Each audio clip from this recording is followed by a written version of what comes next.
welcome to this eighth talk in the series on the subject Mind Management Techniques, wherein we are trying to explore the inner world of man, the higher internal dimensions of our being. In the past few talks, we have explored various models, metaphors through which we can have a clearer conception or more clarity of what we are as minds, because this mind itself is said to be the tool through which we can realize our higher self, that which is beyond the mind. So, in the last talk, I had read out to you a paragraph from the Gospel of Sri Ramakrishna, wherein he narrated his first experience that was revealed to him in the temple of the Divine Mother at Dakshineshwari, Calcutta. And we try to understand it through some concepts and ideas. There's another way of approaching truth, not through words and explanations, not through the intellect, but through the faculty of imagination and visualization.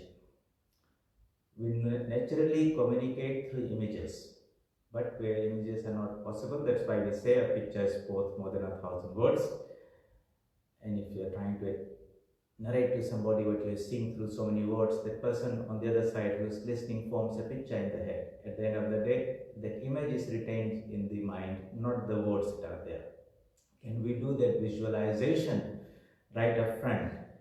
So I would like to try this out now, and for you to do this a couple of times during this week when we meet, and see how this approach of meditating, not conceptualizing, visualizing the truth. So I would like you to put yourself in the place of Sri Ramakrishna, who had that particular experience himself. And you say, suppose this revelation happened to me, what would I see? Alright? So he said, the Divine Mother revealed to me in the Kali temple that it was she who had become everything. She showed me that everything was full of consciousness. The image was consciousness, the altar was consciousness, the water vessels were consciousness, the door sill was consciousness, the marble floor was consciousness, all was consciousness. I found everything inside the room soaked, as it were, in bliss, the bliss of God. I saw a wicked man in front of the Kali temple, but in him also I saw the power of the Divine Mother vibrating. That is why I fed a cat with the food that was to be offered to the Divine Mother. I clearly perceived that all this was the Divine Mother, even the cat. Now, you might be sitting in your own place, at your homes, wherever you are, and you imagine that you have this faculty of having that particular experience, that everything which is an object in front of you, really behind the name and form, everything is filled with that same consciousness, undivided. Right? And that experience was for him in the Kali temple, but that's not where it ended. Thereafter, wherever he went, so he was always aware of that divine presence, of that consciousness. That which he was experienced by him more than a century back, or in the temple, as is narrated, and many times during the day when you go into Samadhi, that reality is present here and now for us also. But we only see the outside forms, Nama and Rupa, and the various characteristics of that form. And these are captured by us through our five sense organs, and all these qualities and characteristics are stored in our mind, and we see this world through this glass of this conditioned mind. But we do not see the reality, the spiritual reality which Ramakrishna had, with the Rishi's head, which Buddha had, which Christ had. And that consciousness palpitating, present in everything, undivided, is full of bliss, as Sri Ramakrishna said. That divine power which creates the whole universe, or which projects the whole universe of names and forms, right from an insect right to this cosmos, is a feminine power which Ramakrishna called the Divine Mother. And when he was knocking on the door through his prayers, through his sadhana, when he was seeking, that was his part. The response came from the other side. He does not say, I saw. He said, the Divine Mother revealed to me. That means there's a door, but the door is locked from inside. What we can do it from outside is to knock on the door. We cannot open the door because the door is locked from inside. But because we are knocking, not once or twice and then we leave and say there's no one in there, it won't open. But we bang on the door desperately. Then the response comes from within. And that's what all these great teachers try to say. Knock and it shall be opened to you. Seek and thou shalt find. Ask and it shall be given to you. This knocking, seeking and asking is what the individual soul, the jiva, who wants to be acquainted with the reality behind this facade of names and forms, nama, rupa, what we call the world. When he knocks, then the response comes from the other side. And suddenly this veil is lifted off. And that reality which is penetrating, interpenetrating, pervading everything is revealed. And it is not like an ancient table or chair, but it's a living consciousness, palpitating. We are alive because of that life force that is inside within us. We are conscious of things outside because of that consciousness that is within us. We enjoy pleasure, we feel pleasure because of that bliss that is inside us. We feel that we are immortal or will live forever because the Atman itself is immortal. We see beauty outside because of the beauty that's inside us. And so, when we're not happy with this little happinesses around, little knowledge around, this short existence around, and we want to have that infinite knowledge, that being whom we call God is the very embodiment of that infinite existence, infinite knowledge, infinite bliss, Akhand Sat Chit Ananda, and it is present here and now. The reason why we do not see or cannot experience Him, do not perceive that reality right now, even though our eyes are open and all that, because it is not finely tuned, so to say. It's still pretty gross. And we talked about how when you look at a piece of cloth, say through a hand lens, magnifying glass, it appears in one way. But when we begin to look through it through higher and higher powers of magnification of a microscope, then, and suppose you took different pictures through each magnification and you put all the pictures together and ask somebody who had not seen how he had acquired the pictures and say, what do you see? He might say, I see different things. But really, it's the same thing being revealed in different degrees of detail because of the instrument that is used. Likewise, when we are trying to explore the inner nature of man, the instrument that we have is this mind. And the more concentrated and the more pure the mind is, the more it will be able to penetrate through these forms and names that's on the external, through the mind itself, to that reality which is called the Atman. Can somebody show that Atman to you? Well, if there is a spiritual giant who can lift your mind up to another higher plane and give you a glimpse of it, like Sri Krishna did to Arjuna, like Sri Ramakrishna did to Swami Vivekananda, and he said, here it is, by his magic touch, all names and forms disappeared, and he saw the divine consciousness in everything, all around. But when his mind came down, then the world came back. But they always experience and always have that awareness that there's a higher dimension of reality, and the mind becomes anchored in that. Now, this is the experiment we'd like to do, exercise, so to say. In this week, try to remember this. I'll put this particular paragraph in the Facebook. You read that, and whenever you get time, at least 2 or 3 times in a day, wherever you are, you don't have to go to any other place. It might be a nice view that you're having on the room, and you say, if I were an enlightened person, here and now, what would I experience? And you try to put yourself in that situation, and you say, okay, all those material things around me will become almost hazy, and inside them I will see a palpitating living consciousness. You can visualize that consciousness as some form of light, both inside and outside. You try to see that inside you. Your own body is full of that light. Your senses are full of that light. And then you see all the living forms. It could be an ant, an insect, or a person. Outside they are good and bad, high and low, educated, uneducated. All those are differences. But when you focus on the inner reality, you'll find that you lose a little bit of that grip that the mind has on the external forms. So you'll see so many people, but you will not be judgmental. This is a bad person, a good person, this is whatever. You will be more focused on the oneness behind the name. Samatvam Yogamut. Having that equanimity and balance in this way of perception. Ya pashyati sa pashyati. So, in the Bhagavad Gita, Shri Krishna says, a person who can have this experience, this type of awareness, is the real seer. Others are only seeing the shapes and form. And when we, with the open eyes, you see this reality, but don't see the forms. Try to see through the eye, not the physical eye, but through the eye of understanding and knowledge. Here we've got some concept. We're trying to put another filter in our mind.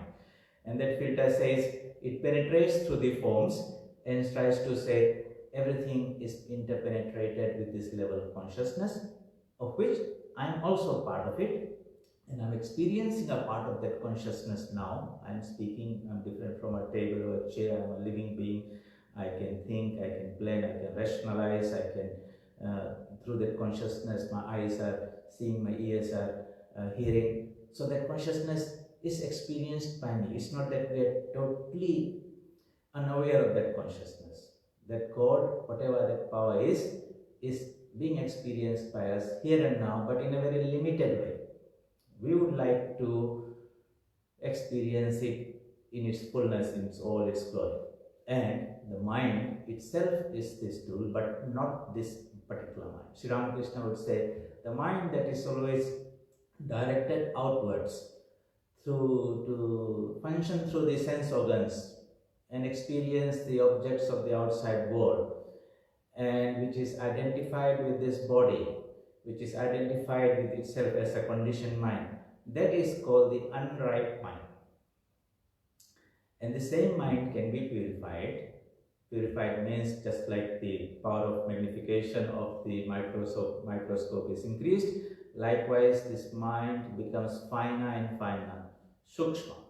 And then as it becomes more and more subtle, the subtle realities which are present here and now, they become revealed to us. So God is not created. He doesn't come from somewhere outside. He is present here and now, immanent in everything, present in everything. That is one very special contribution and emphasis in the teachings of Sri Ramakrishna. He doesn't talk about some Brahman which is somewhere transcendental, far away. He is always talking about that living consciousness which he always called the Divine Mother, which is present in everything, at every moment, aware of everything, even the anklet on the feet of an ant, so to say. And we are aware of everything in and through that consciousness.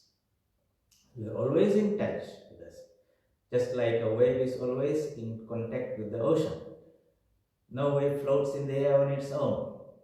It is in contact, but whether the wave is aware of that connection or not is the difference. For a realized person, even though he might be in a physical living body called a Jivan Mukta, he is always aware that he exists because the ocean exists. And the ocean and the wave are made of the same substance. The only difference is the ocean is infinite, the Jiva is finite. But they have found the identity. Tattvamasi, Aham Brahmasmi, that type of connection is there. So we can approach these discussions in this series of talks through so many words and explanations, but even better than that is for you to go through this little exercise, and we will keep on pushing this, and you see it becomes a type of meditation. Meditation doesn't mean you close your eyes and focus on the light only inside. You can meditate with your eyes open also, with this intellect, with this eye of understanding that the reality that is in me is also everywhere, in everything.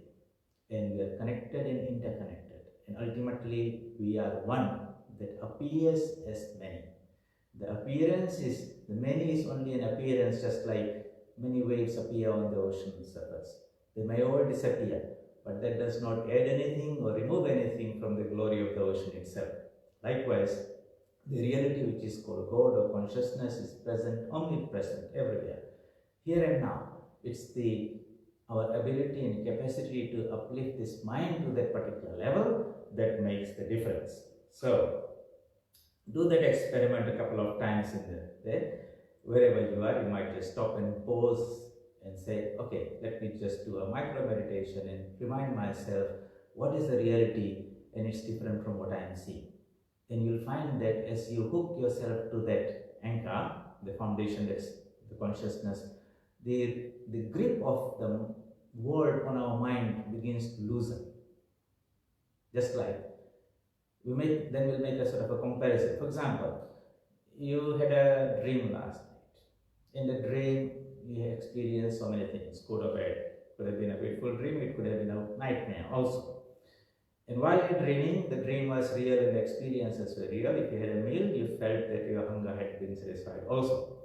But when we wake up, then we find that you're lying in your bed, you're not traveling in another country, and when you compare the two states, then because of that comparison, we relegate the dream experience as unreal, and we totally forget about it. We don't make a big deal about it. We don't say that in the dream somebody had passed and now I should still be feeling sad. Or if you had been chased by a tiger, when you wake up you're looking for the tiger under your bed.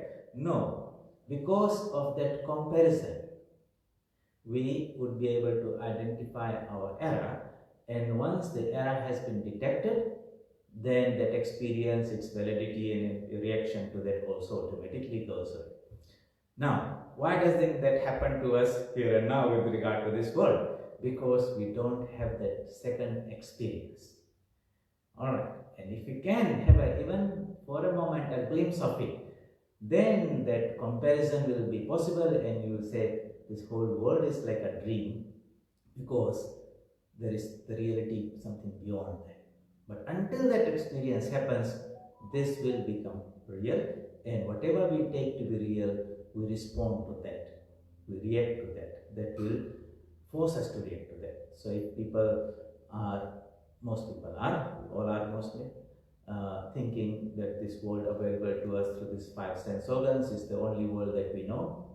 We are born into that, we have lived into this, until now it seems to be real.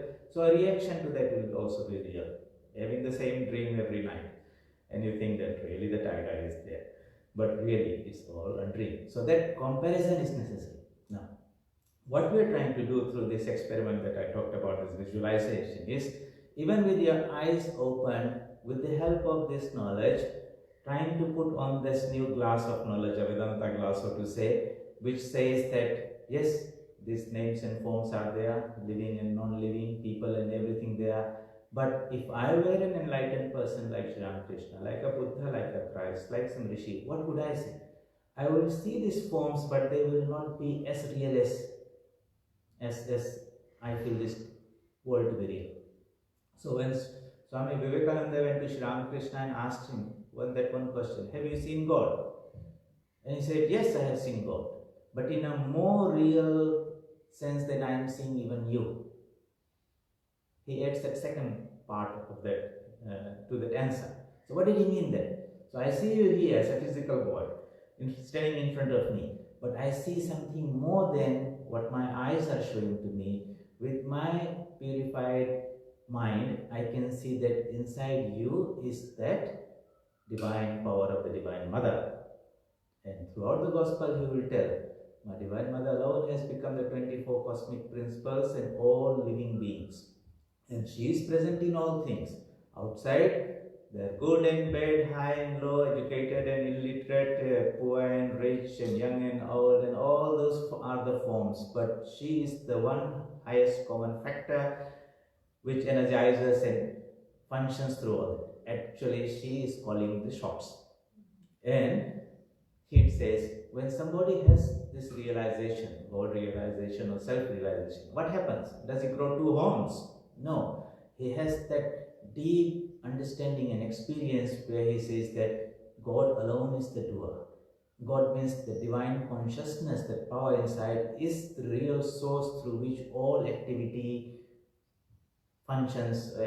happen through different forms. We are not aware of that power that is operating through us. So we think we are independently working, and that person is also independently. So we like and dislike, we blame and this and all this.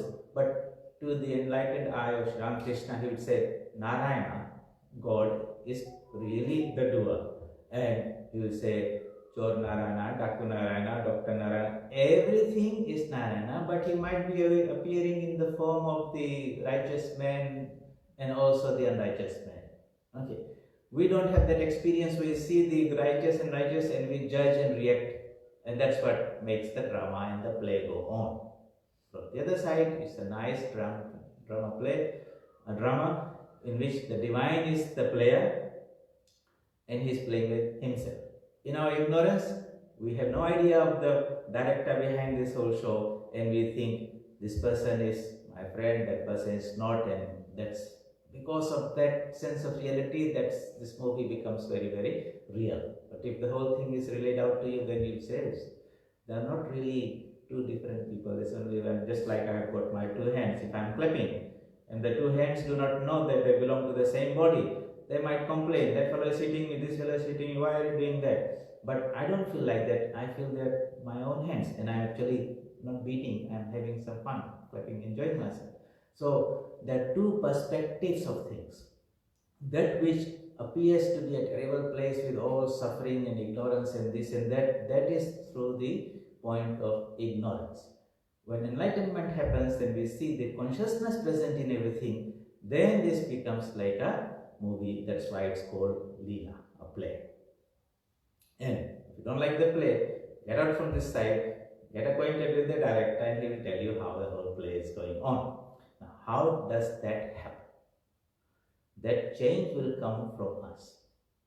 We have been given certain fatalities, a body, a mind, some heart, feeling and emotions are there, a head that is able to rationalize, think, and hands, power of action, heart, hand, and action. If we use these faculties just for the acquisition of these things of this world for food, clothing, and shelter, then we sell ourselves pretty short of what is possible in a human being. The saints and sages say man is very, very special. Special in the sense that he has that inherent capacity to transcend his limitations and experience himself as that Atman or the self or the consciousness or the divine. That is possible in a human being, not possible in an animal, so to say. And if we don't utilize that power for this higher end, then we are not different from any cows and goats that are there. They also are born, they live and they die, and we also maybe slightly better. But the quality is, the result is the same at the end. So, great teachers will say the purpose of life is to realize this spiritual nature, this consciousness of what we really are. So, this mind that we have been talking about now has to be given a change, reoriented for a spiritual purpose.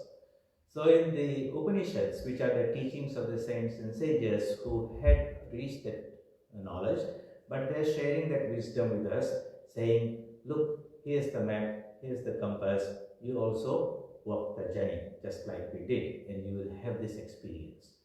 One of the experiences that is profound of having, that comes through our self-realization, is the idea of ourselves as immortal beings. That's a very profound idea, because everywhere we are knowingly or unknowingly trying to live and not die.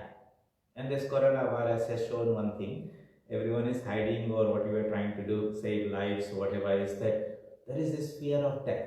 It comes to us in the form of this virus. This virus can kill us. We do not know what to do with it. So, as a defense mechanism, we lock ourselves here and there. But that's not going to save us. Even if this virus did not kill us, death will still come in one form or the other. There's no saving there. So, is it possible to transcend death? Mrityunjaya, transcending death. Yes, it is. So we ask ourselves this question: what is it and how it? Rather than burying the head in like an ostrich in the sand and saying there's no problem there, death won't be able to touch me. No, we confront it and say, look it in his face and ask the question, and the answers are also there. So what the teachers say, they say there are two aspects of us all.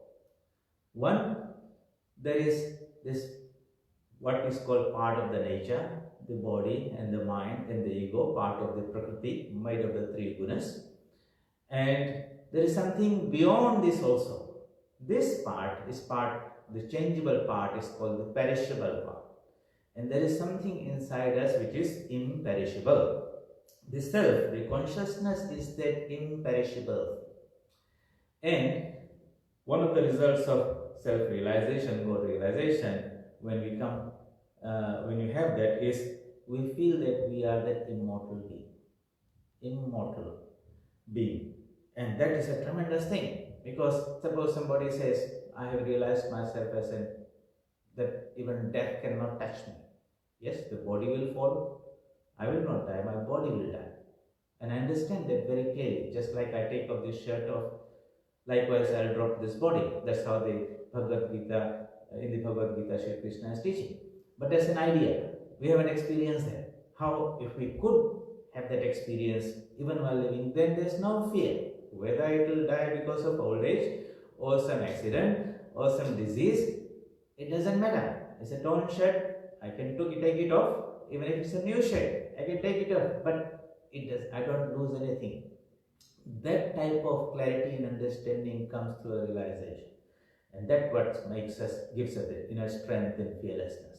But in ignorance, when we think, I'm this body dies, I'm going to die, therefore this virus or hunger or disease or something can kill me, then we are afraid and we tremble and run away and hide and all those type of things. But no matter, you can run, you can hide, but you cannot hide forever. Sooner or later, it will catch us. So, it's good to face that. Knowledge, spiritual knowledge, is what is going to help us. The definition of vidya or knowledge in the Sanskrit and Hindu is that which gives us freedom.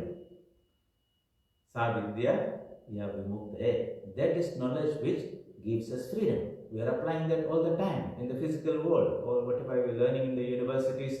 It helps us secure food so that we don't die of hunger. It helps us secure so many types of medicine things so that we don't die of disease. It helps us put a house and all this accommodation so that we are not exposed to the extremes of nature, heat and cold. But it's all about trying to preserve this life. But no matter how much we try, with all our scientific advancements, we are not able to go beyond this. It catches us sooner or later. So this type of knowledge which we learn in our everyday life, we go through primary school, secondary school, universities and whatever, is not sufficient to save us from this event that all of us will have to face one day. Because this knowledge is to do with this material world only. So in the Vedic tradition, they classify two types of knowledge. One is called aparavidya, knowledge that deals with this material world, this changing world, by which we can understand its working, and with that knowledge we can live happily, so to say, have our food, clothing, shelter and all those type of things. There is another type of knowledge called paravidya, higher knowledge. And that paravidya is knowledge that deals with that imperishable nature, the Atman nature. And that does not come to us through our education system. And that's why the whole world is trembling and shaking, because they do not know that there is another aspect of us, within us, here and now, that is deathless. And if that was there, then we can face all viruses and all problems. Say, nothing can destroy me, nothing can kill me. Whether we know or not, the fact remains the same, that there is an imperishable, indestructible, immortal aspect of us. God realization or self-realization bestows us that knowledge, and that knowledge makes us fearless. Then we can go and do whatever you can, but we have this armor, this protection, and you can enjoy the world if you want, but at the end of the day, when you don't want to play, you can go back in your safe place where nothing can affect us. That is the power, the empowerment or the self-empowerment that comes through realization. Even the realization is not there, a good understanding, a solid, deep understanding of that truth also liberates us in some degree. We are not afraid. Okay, suppose doctor diagnoses me and say, you have cancer. Now, if I did not have this Atman, idea of the Atman, then I will feel very miserable, because I will feel this cancer, I will destroy this body and I will die. But because I have at least an understanding of this Atman nature, immediately that knowledge comes and says, well, the body will go, as it will happen to all of us sooner or later, but there is something in me that is not going to die. And that knowledge gives me strength to face that crisis. So, it's not a full realization, but knowledge. Swalpamasya dharmasya. A little bit of this knowledge takes us beyond great fear. So, we have to cultivate this. But it should not be simply having an intellectual understanding. It should translate into a constant striving for that realization, for that experience. So, if you want to have this particular realization means it has become real to me, just like I see this table and chair and people with my eyes. This reality called consciousness is also directly perceived, experienced. That is the type of experience we want to be coming out of this spiritual pursuit. So the scriptures are very, very clear. They say, they teach us the method, they teach us what will work and what will not work also. We can take that guide, that map and that compass and navigate ourselves through this. So they say, look, we are born with a slight defect. We are born with a slight defect, and it is because of that defect in us we are not able to discern the truth. In the Kathopanishad, the sage says, Paranchikhani, the senses, 5 senses, including the mind, are pointed outwards all the time, not inwards. Vedrinat means that's a defect. And who has created this? Swayambhu, the self-existent consciousness, has sort of, for the fun of this creation, has directed our minds and senses towards outside things. Tasmat parang pashyati na antaratma. Therefore, we are seeing outside things na antaratman. We are not able to see the truth inside us. So in the example of that movie projector that we gave, you've got the screen, you've got this reel of the movie which is the mind, and you have got this light at the back of the hole where the light is shining through. What are we seeing? We are seeing the shadows on the screen. And we are engaged with that, and the shadows begin to move in the drama rolls. How many people turn around and start looking at the beam of light that's coming, and they say, all that is being possible because of this light. If this light was not there, that movie will not roll on. And why am I seeing the shadow? Actually, I should be seeing the light. But see, the defect is that we like to see the shadow, the forms. We don't see the light. That is how the normal mind is constituted. Otherwise, the drama will not go. But some people, kashchit, dhira, there's a nice word, dhira. Dhi means the wise people, or the people with some discrimination, in whom the power of discernment has grown a little bit, who say, okay, these names and forms are there, but is this all? There's something more than that. Those who are not deluded by these external things, they say it's all very nice, but who am I? Who is seeing these things? Who is enjoying all these things? Who am I? Who is knowing all these things? So he begins to ask those type of questions. Such people, seekers of truth, There might be scientists in the external world, or there might be scientists in the internal world, of the internal world. But whatever it is, they have to be seekers of that. Kaschit Hira Pratyagatmana Aikshat. Pratyagatmana means those, Aikshat means who sees, experience this inner self. Rather than seeing things outside, the indwelling consciousness he wants to become aware of it. Not seeing the movie on the screen, but turning around and seeing what's the source of light that is illuminating everything. So here is this world and I am seeing this movie, all these names and forms and activities are there, and my mind is that reel through which the light is flowing, but inside there is a consciousness which is illuminating everything. And how do you know it's doing that? When you go to sleep, everything is there, you don't see. Because that's for that moment during that period, this consciousness has sort of withdrawn or switched off. When he wakes up, again the movie rolls on. Who is the one who is experiencing and seeing this? He begins to ask that question. So, some people, not many, 1 in 1,000, Sri Krishna says in the Bhagavad Gita, 1 in 1,000 turns around and tries to ask that question. Rest 999 are happy with the world as it were, enjoying, so to say. So, Kaschit Dhira Pratyagatmana Aikshat Avritta Chakshu. Avritta means with the Chakshu means the eyes, here it means all the senses, including the mind. Avritti means inverted or turned inwards now. Rather than seeing things outside, you turn it inwards and say, who am I? Type of thing. Amritattva Miksha. Amritattva means immortality. Those who are desiring immortality, what do? They, instead of engaging the mind and the senses in the outside world, they put a restraint on the senses outside, turn the mind inwards, okay, because they understand everything outside is transient, it's going to disappear, you can't hold on to them. Is there something which is permanent? It's not out there, it's inside. So he makes that effort, restrains the horses of the senses, puts some brakes, restrains this tendency to constantly go out in the world and doing these things, put some brake. Go to some solitude, to some quiet place, away from the distractions. Lock down yourself voluntarily, so to say, because outside there is just frittering away of time and energy, and the whole life gets dissipated like a river that goes into a desert and disappears somewhere. Nothing.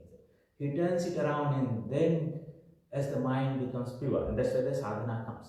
Okay, as he becomes, then he discovers, just like looking at a piece of cloth through different powers of magnifications of this microscope, it reveals itself more and more and more. Likewise, as the mind becomes calm and concentrated, the power of penetration through these different layers of the mind, so to say, becomes more and more until he doesn't need to see himself in the mirror of this world anymore. He is self-aware that it is that Atman, pure consciousness. This word Atman, self, Brahman, God are different words there to help us understand that there is something there of some nature, but the word itself doesn't bring about illumination. The word will not bring about the illumination, no matter how much you will torture the text and how many lectures you will listen and how many intellectual gymnastics you will do. Realization is about the transformation that comes through purification of the mind, through which we develop a much purer mind, a more subtle mind. And as the subtlety of that mind increases, just like you tune the frequency of your radio to another high level, then whatever music and sound that is there becomes displayed here. But it's there all the time. It's just that our minds are not tuned to that. So the sages are very, very clear. They say religion is not subscribing to a particular faith, giving yourself a label that I'm a Hindu or Muslim or Christian or belong to that sect or this sect. When you die, nothing is going to matter.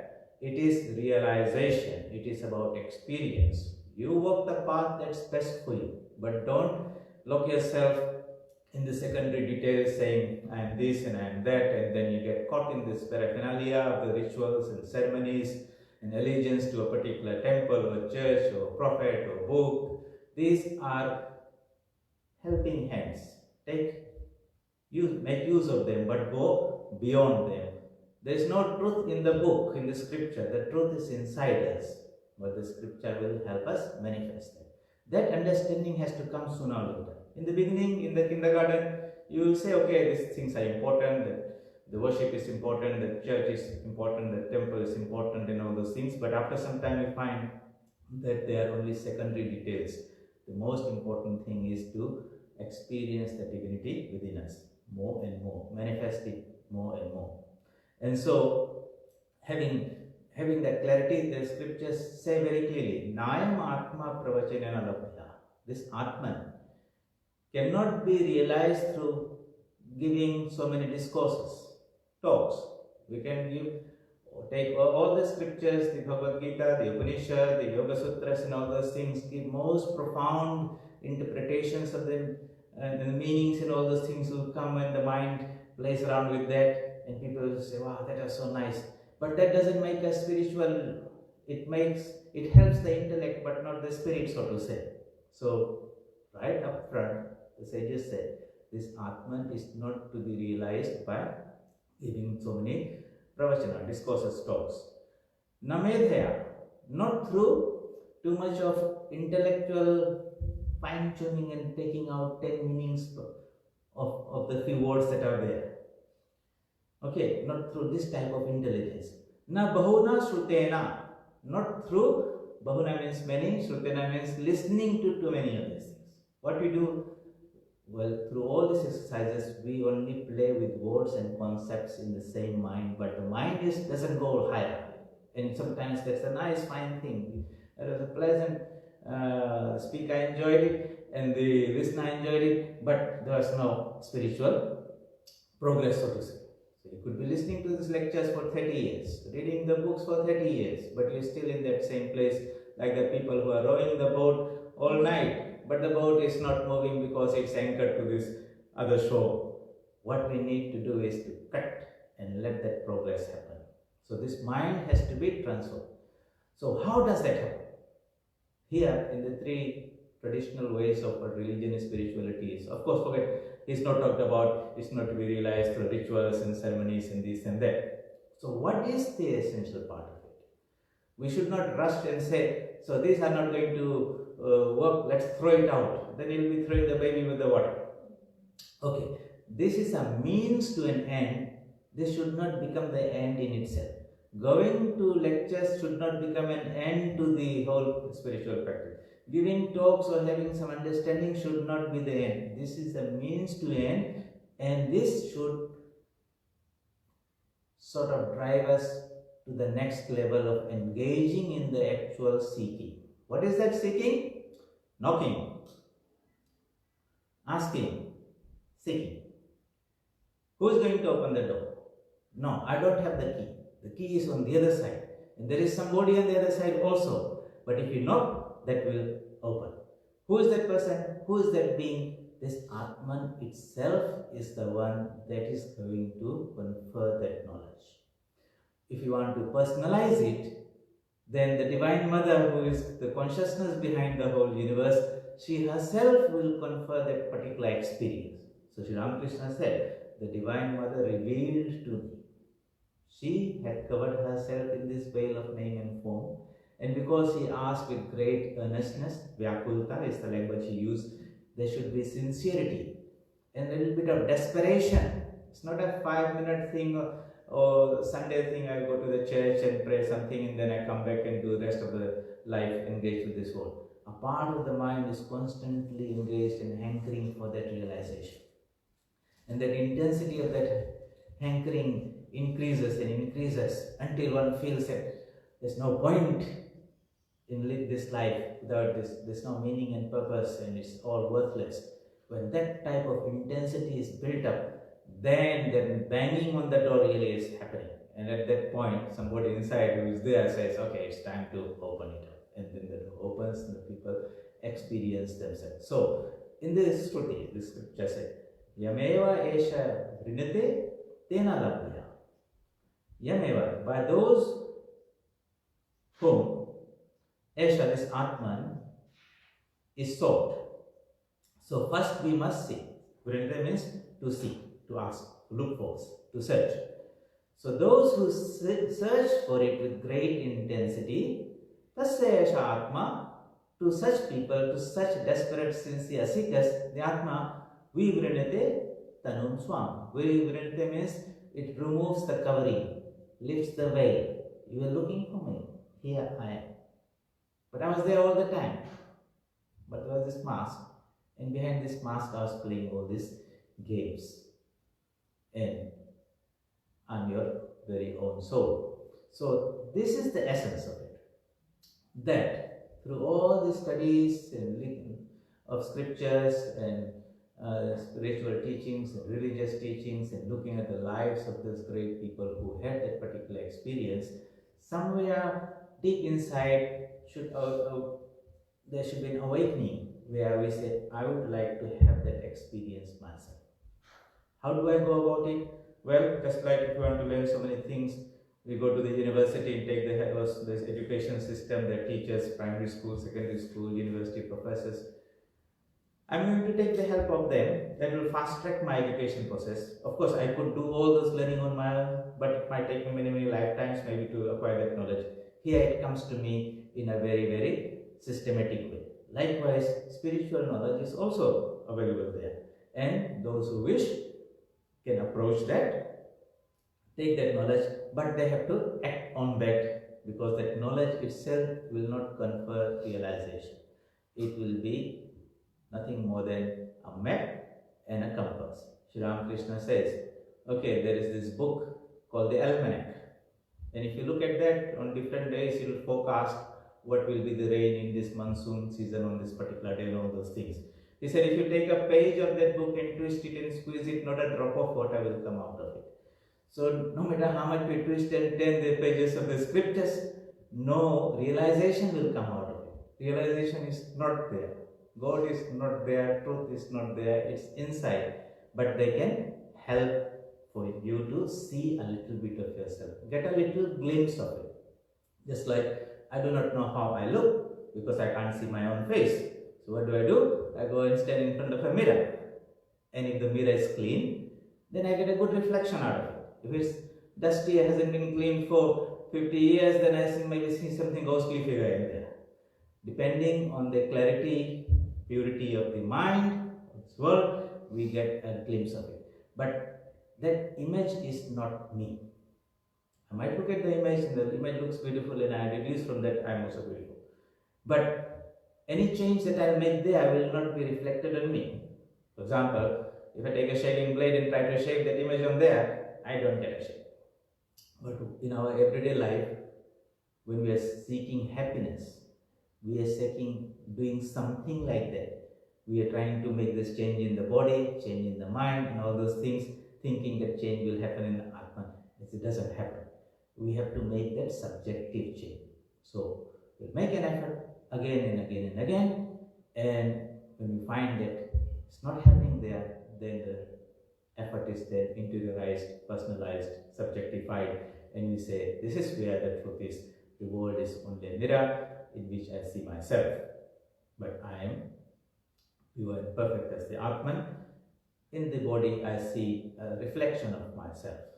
That's another very interesting subject, and that is on the subject of avidya, ignorance, how this out of ignorance a sense of I-ness comes, how we like and dislike and how we cling to this human body.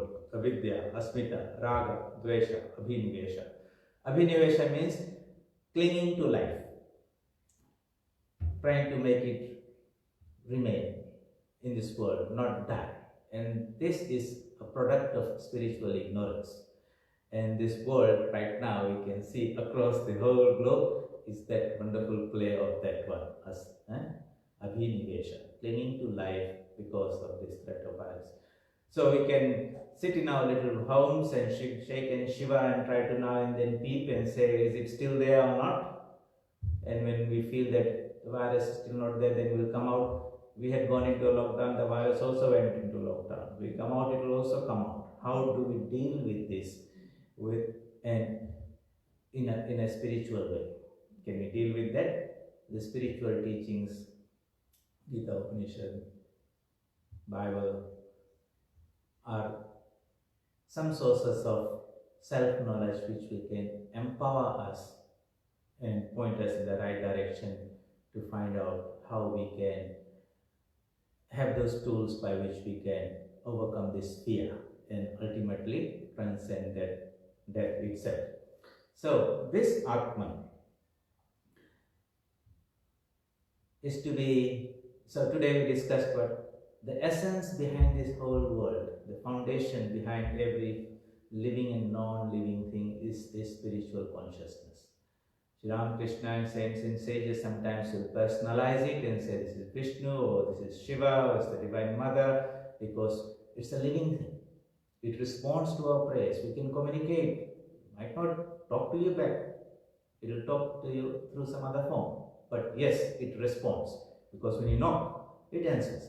All of these great teachers will say that this, our higher self, is extremely responsive. But we sometimes have our back turned to it. We are busy looking the other way, where the truth is behind us or within us. First part is to restrain this outgoing tendency of the mind and the senses, turn it around, read the scriptures and realizations of people who had, and see how that realization had transformed their life. And by constantly reading and understanding, thinking about it, from within a desire will come that I too would like to be in that type of space where I can have that knowledge where there's no ignorance, bliss where there's no misery, and life where there's no death, and that inner peace and beauty, because that's what I see in those who have realized it. And when that idea gets hold of you, then your grip of the external world on your mind begins to loosen, and the mind that is freed from that can be now directed towards that inward quest. And in that, we try to get hold of some maps and compasses, so to say, that will help us in this journey. And that starts from there starts the spiritual practice or the sadhana. And in there, they very clearly tell that the essence is self-realization, that experience. Use the map, but that map is not that country. The map, you can read the map, become a very good tourist guide. You might not have ever been to that country.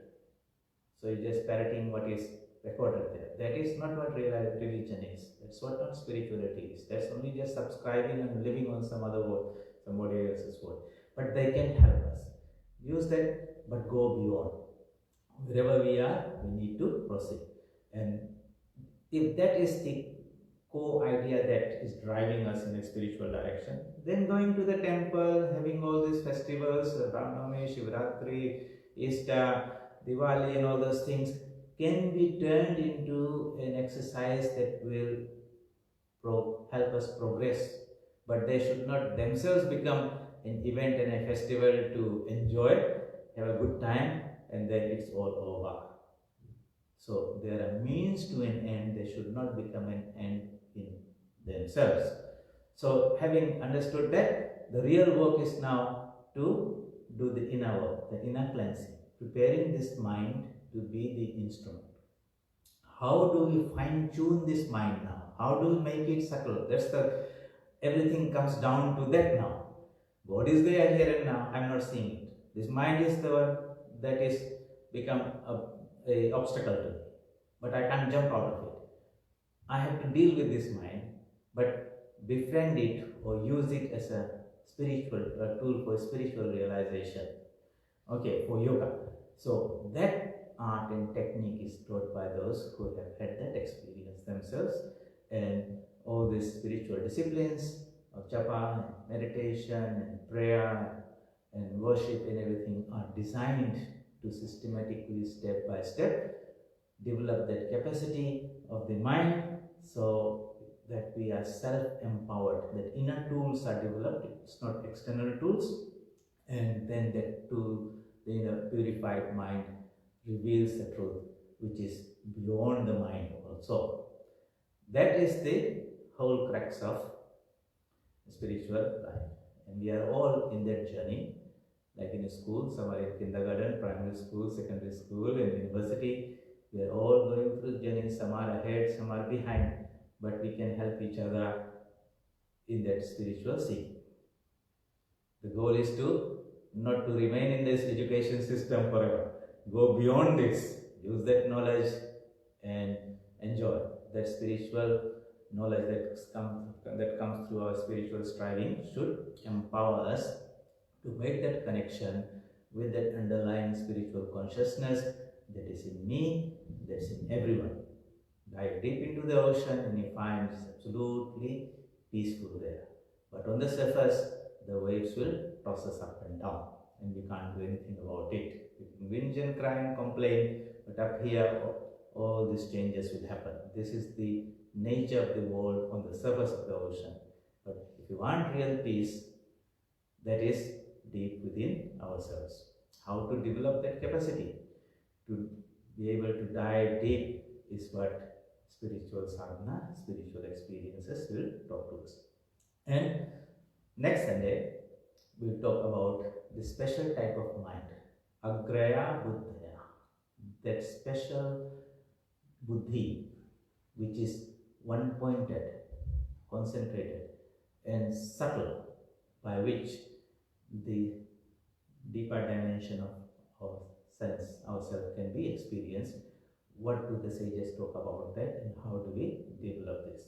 So, using the mind to go beyond the mind so that we come face to face and experience the reality that we are. So, that particular little exercise that you'll do a couple of times a day, sit down and visualize that consciousness interpenetrating everything. Do it is as vividly, as powerful as possible, and then we will discuss that, and it will help you understand the topic that we are going to discuss next Sunday. Until then, keep safe, and we'll meet next Sunday. Om Asato Ma Sadgamaya Tamaso Ma Jyotirgamaya Mrityorma Amritam Gamaya. Om Shanti Shanti Shanti. Hari Om Tat Sat. Shri Ramakrishna Arpanamastu.